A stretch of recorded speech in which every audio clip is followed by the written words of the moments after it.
Hey guys, Miss Peterson here, and welcome to AP Physics 2, Lecture 7-1, all about wave-particle duality. So this is our first lecture in our quantum, atomic, and nuclear physics unit of AP Physics 2. We're going to be talking about photons and the main evidence for light as a photon, as a model of light, and going through the photoelectric effect and the famous double slit experiment. So what is a photon? Okay, now a photon is another model of light, okay, and it is the particle model, okay, particle model of light.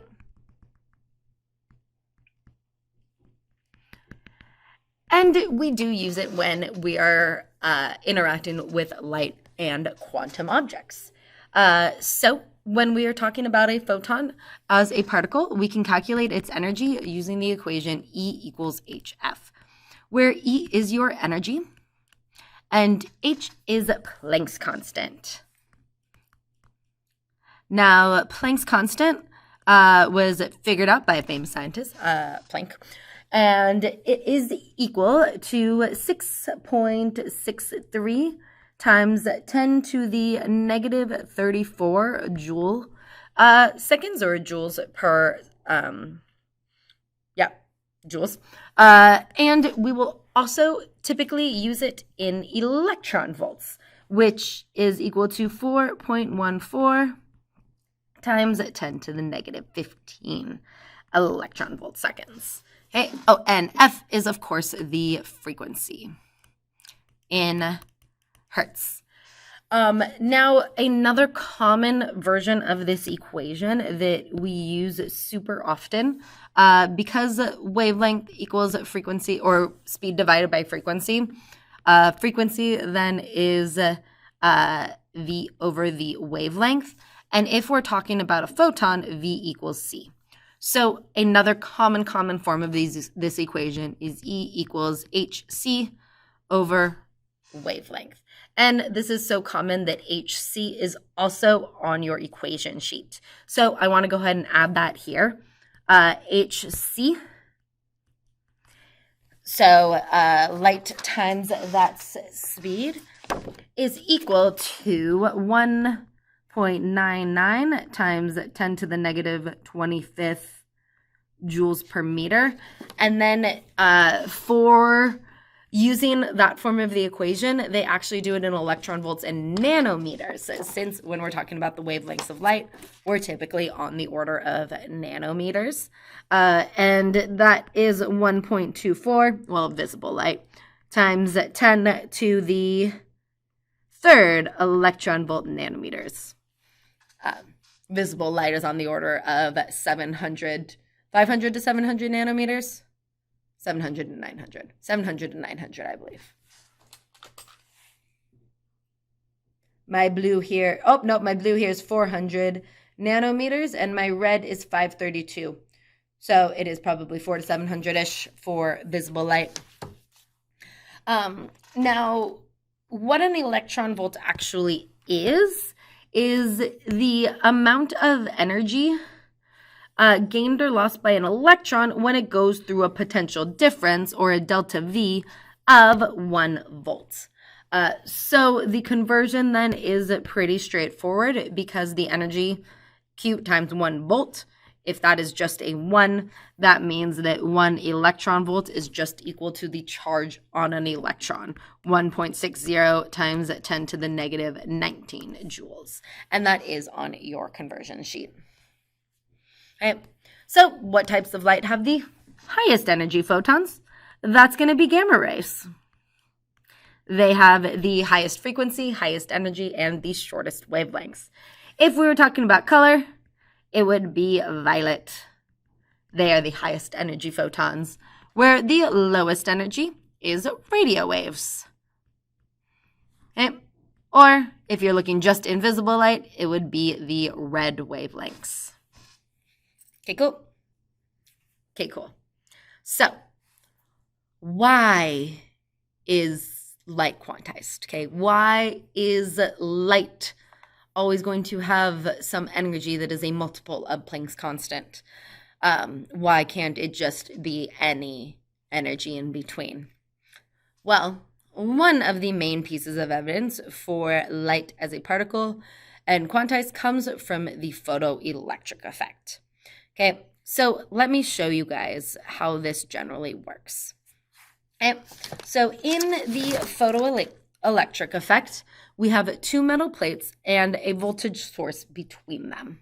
Now, if I shine light on one of these metal plates, it can cause it to emit electrons.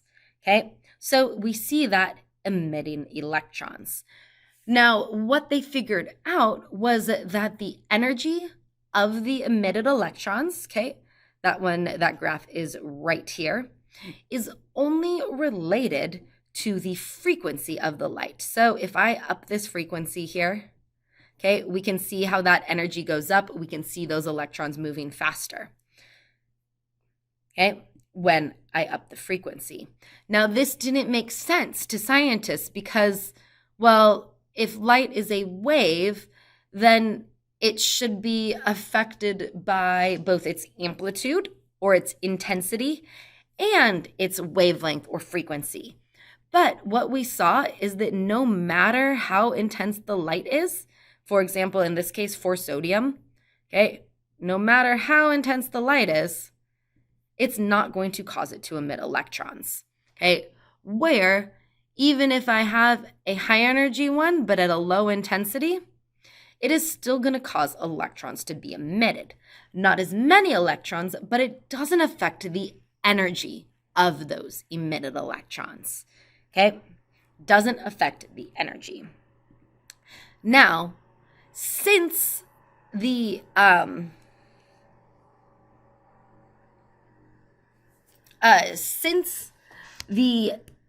electrons being emitted, we call those the photoelectrons, okay, right over there. Since those were only affected by the intensity, the energy of the photoelectrons was only affected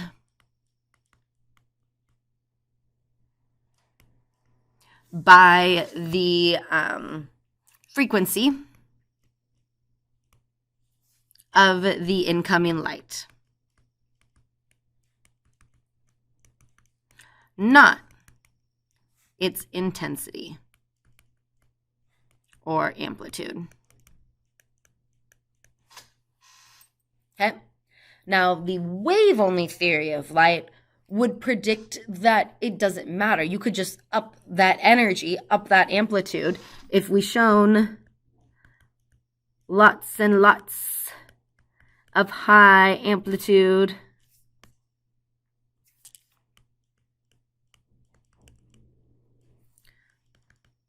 it would have the same energy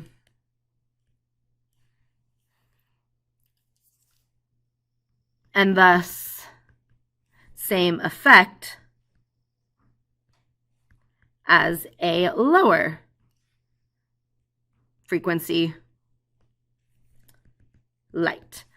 But that just doesn't happen. Okay, the energy of those electrons was only affected by the frequency of the light, not the amplitude. So that got rid of our wave model. Our equations for the energy of a wave didn't match how light was behaving. So light is quantized. Okay. So let's kind of make sense of how this works.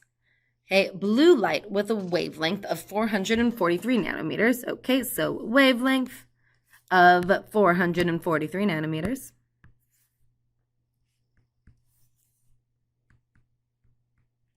is incident on a potassium surface and electrons are emitted. A current is measured until a 0.5 volt stopping potential is applied. What does this tell you about potassium? Okay, stopping potential. Let me explain what that means. So here we go. We see that I am shining intense UV light on this plate, and it is causing electrons to be emitted, measuring a current of about 0.4. So if I wanted to stop these electrons, I could apply a voltage, okay, that would repel those electrons. And you can see it happening here. There we go. And the electrons are just barely not reaching that plate.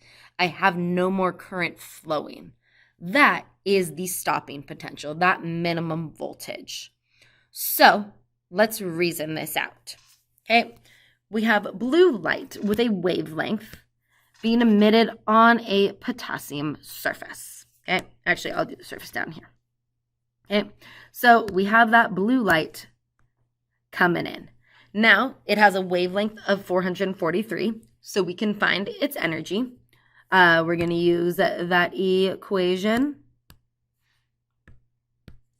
E equals HF, but we have the wavelength, so we'll do E equals HC over lambda. So plugging in the numbers that we have, HC in terms of wavelength is 1.24. 1.24 times 10 to the third electron volts per nanometer, or nanometers, divided by 443 nanometers, tells us that the energy of this incoming wave is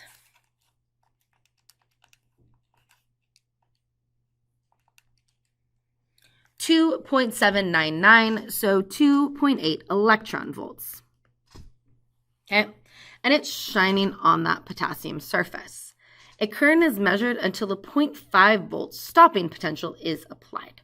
So when this light is shined onto this surface, electrons are emitted until 0.5 volts. So that means those electrons had that 0.5 electron volts of energy. Okay, electron volts is just the volts that's needed to stop that one electron. So they have 0.5 electron volts of energy.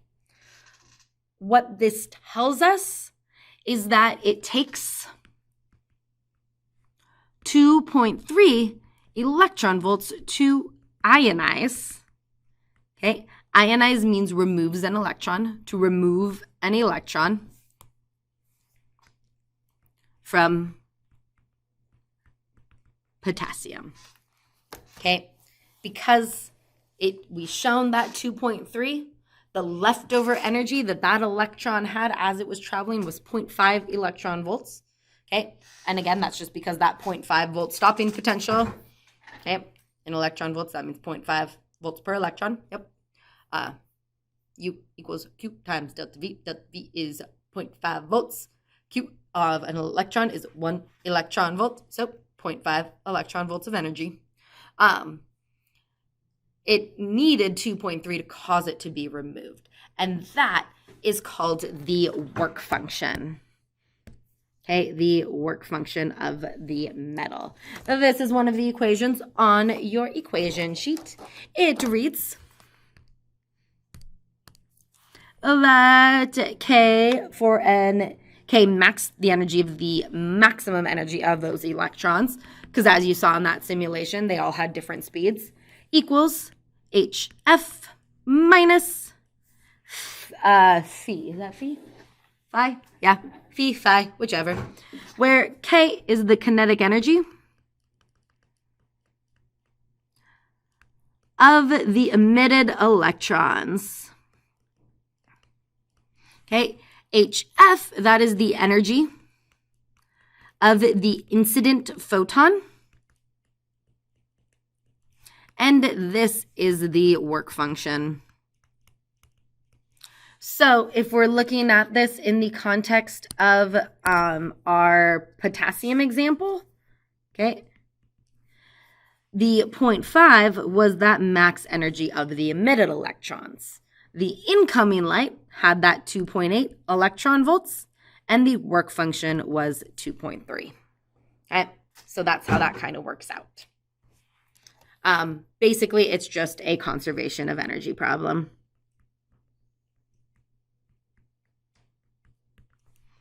Okay, Now, the threshold frequency is that minimum frequency of light, okay? The lowest energy light that would cause electrons to be emitted.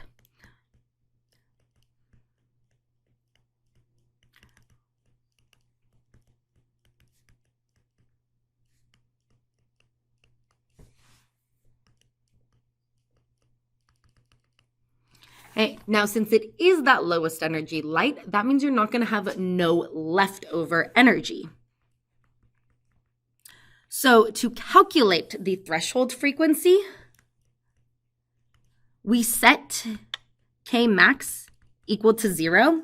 So then HF will equal the work function, okay? Because you subtract them, you get 0. So moving that over, HF will equal that work function. And so the threshold frequency, you can always find from that energy needed to remove the light divided by Planck's constant. Okay, cool. Okay, cool. So let's go ahead and do an example problem here. The work function for aluminum is 4.08 electron volts. So what is that threshold frequency needed to produce photoelectrons from aluminum? Well, we need just enough energy to overcome the work function.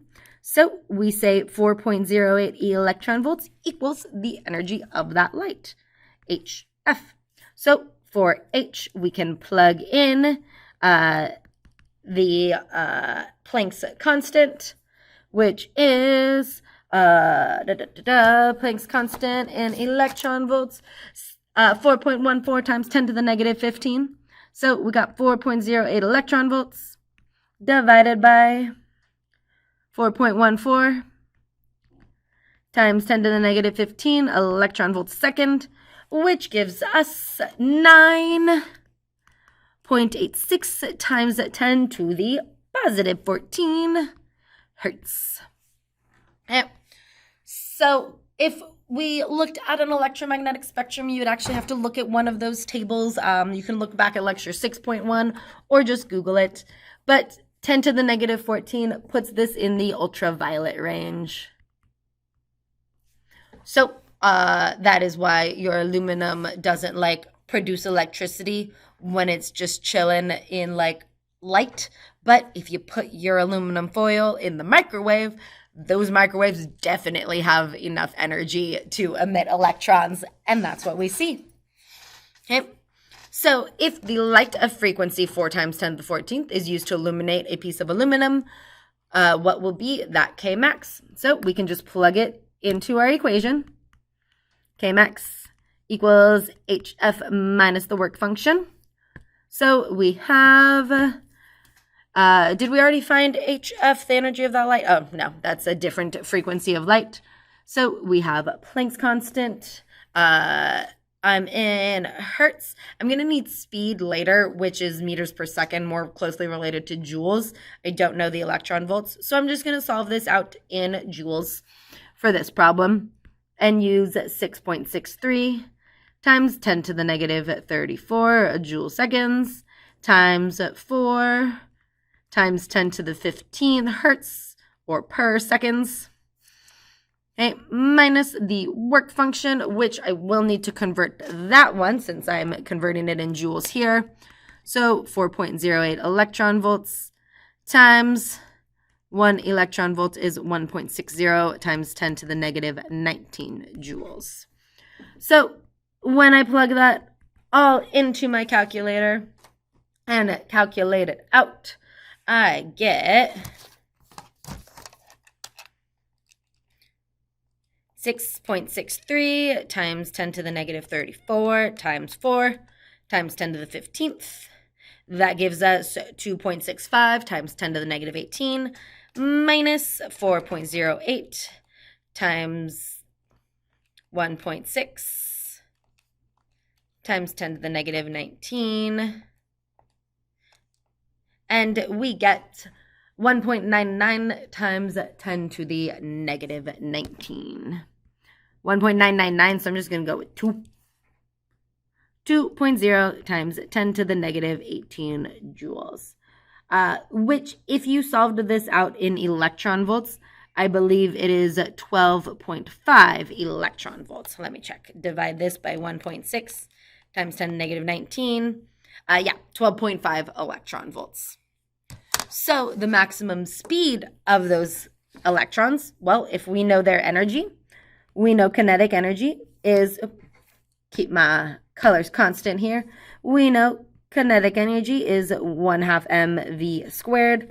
So if we're solving for that velocity, times both sides by 2, so we have 2 times the kinetic energy divided by the mass, and then take the square root of it. So plugging in our numbers there, velocity equals the square root of 2 times that kinetic energy divided by the mass. Okay, this is a photoelectron, so it's the mass of an electron, which is 9.11 times 10 to the negative 11. Or sorry, times 10 to the negative 31 kilograms. And you plug that into your calculator, and you get 2.1 times 10 to the 6th meters per second. Okay, cool. Okay, cool. So another work function problem. Go ahead and try this one on your own. You should get a frequency of 1.14 times 10 to the 15 hertz. And again, this is just doing E equals HF using that work function. You have to have enough energy to overcome that work function. Okay, cool. Okay, cool. Now, let's talk about the famous double slit experiment. Now, I highly recommend that you go check out the Dr. Quantum video on this. It's excellent, does a great overview of the experiment. But I will try to explain it briefly here. Okay, so this was first done by Thomas Young in 1801. This proved that light was a wave, okay, when we did it with light. And then in the 1960s, we were able to do it with electrons and show that electrons had wave behavior. And we have continued to do these types of experiments with more and more massive particles, up to balls of like 60 carbon atoms and molecules of up to 800 atoms. But this is the basic summary. Okay? If we shine particles at a small slit, we should get 2 spots in the background. Okay, I'm going to call this particle behavior.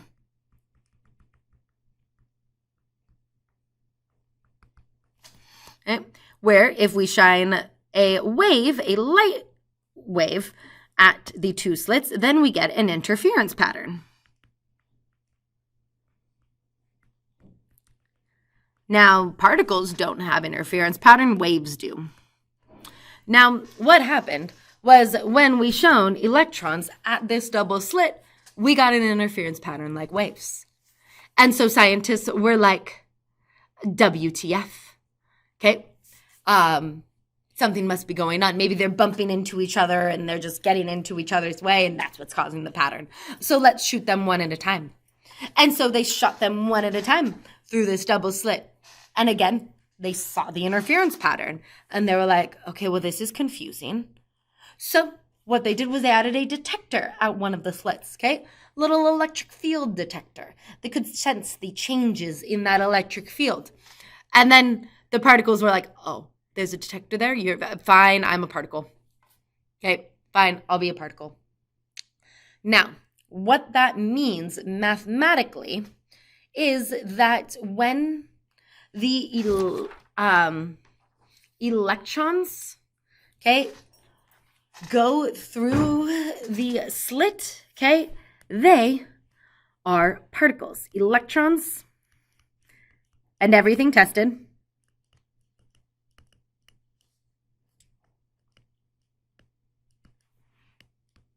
have wave behavior.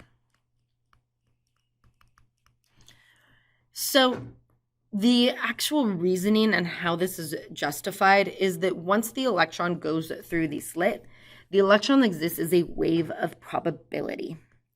Electron is a probability. Okay, that probability is captured by something called the wave function. And we will definitely be getting more into wave functions as we continue to talk when we get to the models of the electron and when we added that.